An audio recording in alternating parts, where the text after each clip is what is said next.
ஒருவர் தேர்வு செய்யப்பட வேண்டும் இந்தியா கூட்டணி சார்பில் அப்படின்னு ஒரு கருத்து இருக்குது. நேற்றுக்கு மயில்சாமி அண்ணாதுரையினுடைய பேர் இது தமிழர் அல்லாதவர் அப்படிங்கிற தேர்தல் அப்படிங்கறத தாண்டி மிக முக்கியமாக நாம் கருத்தில் கொள்ள வேண்டியது இது கருத்தியல்களுக்கு எதிரான ஒரு அது இரண்டு துருவங்களிலே இருக்கக்கூடிய கருத்தியல்கள் மோதிக்கொள்ளக்கூடிய ஒரு போட்டியாக நாம் இதை உணர்ந்து கொள்ள வேண்டும். அதனால ஒரு RSS பின்புலத்திலிருந்து வரக்கூடிய ஒருவர் பிஜேபியுடைய பிளவுவாத அரசியலை முன்வைக்கக்கூடிய ஒருவரை எதிர்த்து நிறுத்தப்பட்டிருக்கக்கூடிய வேட்பாளராக அத்தனை எதிர்க்கட்சிகளுடைய ஒருமித்த வேட்பாளர் என்பதை நாம் மனதிலே வைத்துக் கொள்ள வேண்டும். இதை RSS சித்தாந்தத்தின் வழி வந்தவரை நாங்கள் ஏற்க மாட்டோம், அவர்களுக்கு நாங்கள் வழிவிட மாட்டோம். எங்கள் கூட்டணி வேட்பாளர் சுதர்சன ரெட்டி அவர்கள்தான். எனவே இதில் மாற்று கருத்தே கிடையாது. ஒரு தமிழனை தேர்ந்தெடுத்தீர்கள் என்பதற்காக நாங்கள் கண்ணை மூடிக்கொண்டு சிபி ராதாகிருஷ்ணனுக்கு ஆதரவு தர முடியாது. அவரது பின்புலம் என்னவென்று எங்களுக்கு தெரியும். இதெல்லாம் யார் சொல்லியிருக்கிறாங்கன்னா கனிமொழி அவர்கள் சொல்லியிருக்கிறாங்க. அக்கா கனிமொழி அவர்களே, உங்களுக்கு ஒரு சில விஷயங்கள் நாங்கள் எடுத்துக்காட்ட விரும்புறோம். என்ன விஷயம்னாக்கா, திரு சிபி ராதாகிருஷ்ணன் அவர்கள் இருக்காருங்களா, அவரு 1.25 லட்சம் ஈழத்தமிழர்களை கொல்லல. அது மட்டுமல்லாம ஒரு பாரத பிரதமரை தமிழ்நாட்டுக்கு வர வைத்து குண்டு வைத்து கொள்ளல. 1.25 லட்சம் 2G ஸ்பெக்ட்ரம் ஊழல் செய்யல. அது மட்டுமல்லாமல் இளம் விதவைகள் அதிகமாக இருக்கக்கூடிய மாநிலம் தமிழ்நாடு. எனவே நாங்கள் ஆட்சிக்கு வந்தால் எங்களுடைய முதல் கையெழுத்து மது ஒழிப்பு தான் என்று பொய்யான வாக்குறுதி கொடுக்கல. அது மட்டுமல்லாமல் நீட் ரகசியம் எங்களுக்கு மட்டும்தான் என்று தெரியும் என்று சொல்லி நீட் தற்கொலைக்கு காரணமாக இருந்தவராக சிபி ராதாகிருஷ்ணன் அவர்கள் இல்லை. அப்படிப்பட்ட ஒரு பொய்யான வாக்குறுதி அவர் கொடுக்கல.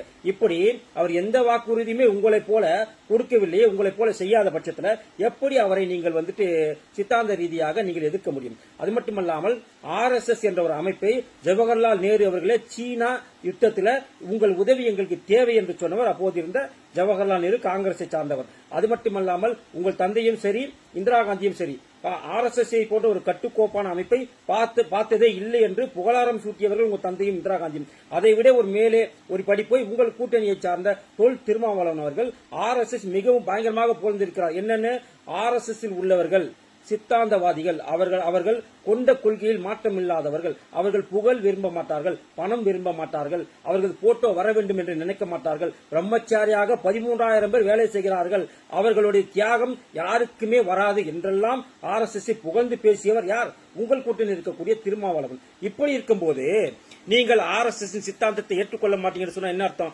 எனக்கு ஒண்ணும் புரியல. ஒருவேளை ISIS சித்தாந்தத்தை ஏற்றுப்பீங்களோ, இல்ல லஷ்கர்-இ தொய்பாவோட சித்தாந்தத்தை ஏற்றுப்பீங்களோ, இல்ல ஜெய்சி முகமதோட சித்தாந்தத்தை ஏற்றுப்பீங்களா, இல்ல அல்லுமா சித்தாந்தத்தை ஏற்றுப்பீங்களா? நீங்க எந்த சித்தாந்தத்தில் வழி வந்தவங்கன்னு அதையே நீங்க விளக்கி சொல்லுங்க. அது மட்டுமல்லாமல் உங்கள் கூற்றுப்படி, உங்களுடைய கருத்துப்படி பாத்தீங்கன்னாக்கா, நீங்கள் இந்த பூசி முழுகிற வேலை எல்லாம் வேணாம். நீங்க தெளிவா சொல்லிட்டு போங்க. எங்களுடைய இனம் தெலுங்கினம், நாங்கள் பிறப்பால் தெலுங்கர்கள். எனவே நாங்கள் சுதர்சன ரெட்டியை தான் நாங்கள் ஆதரிப்போம். தமிழரான சிபி ராதாகிருஷ்ணன் நாங்கள் ஆதரிக்க மாட்டோம். ஏனென்றால் ஏற்கனவே மூப்பரானுக்கு ஒரு வாய்ப்பு வந்தது, அதையும் தடுத்து நிறுத்தியவர் நாங்கள் தான். ஏற்கனவே அப்துல் கலாம் 2வது முறையாக அப்துல் கலாம் அவர்களை பாரதிய ஜனதா கட்சி தேர்ந்தெடுக்கும் போது அதையும் தடுத்து நிறுத்தியவர்கள் நாங்கள் தான் என்று ஒப்புக்கொள்ளுங்க. ஏன்னா எப்பெல்லாம் தமிழருக்கு ஒரு மேல ஒரு வாய்ப்பு வருதோ அப்பெல்லாம் அதை தடை செய்து அவர்களுக்கு எதிரான வாக்களித்த சித்தாந்தவாதிகள் நீங்கள். எனவே நீங்கள் RSS சித்தாந்தத்தை பற்றி பேச உங்களுக்கு தகுதி கிடையாது. அதே போலதான் நீங்க சிபி ராதாகிருஷ்ணன் நீங்க தடுக்கிறீங்க.